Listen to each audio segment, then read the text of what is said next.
August 1946. Esteemed U.S. naval officer and explorer Admiral Richard Byrd, one of the first pilots to fly over both the North and South Poles, organizes Operation High Jump, the largest expedition ever to travel to Antarctica. With 13 ships, 23 aircraft, and over 4,700 military personnel. This was very important that after the conclusion of World War II, Admiral Byrd was asked if he would mount a large armada and go for 4 months.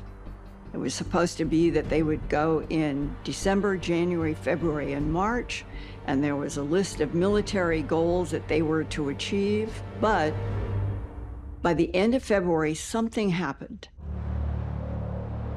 One of the mission's official goals was investigating sites for potential military bases in Antarctica. But during his explorations, Admiral Byrd allegedly came upon something highly unexpected.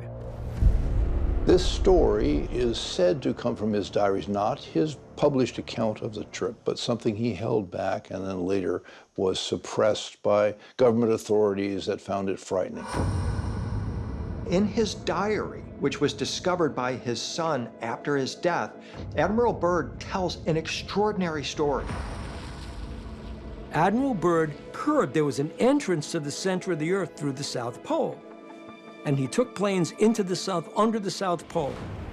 And when he did that, he discovered that as he flew over the pole, suddenly he's looking at things that shouldn't be there. I mean, it was temperate. His squadron flew under the Earth, into the Earth.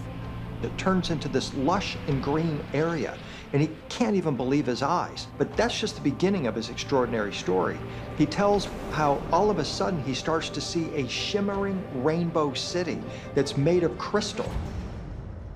His airplane is taken control of when he suddenly sees these flying disc-shaped objects around them that lead him to the ground. Whereupon he's escorted into a cavernous type of an area where he meets a being he refers to as the Master in his diary. The Master tells him that they're highly disappointed in what humans are doing with nuclear weapons and how they've recently destroyed Hiroshima and Nagasaki, and they really are concerned about what is going on the surface of the planet. They tell Admiral Byrd that they hope that humanity will ultimately stop this. For UFO researchers, this account from Admiral Byrd's diary is particularly significant due to the fact that the modern UFO era began right after World War II and the detonation of the first atomic bombs. It has also been noted that a high number of UFO sightings have been reported in the vicinity of nuclear missile silos.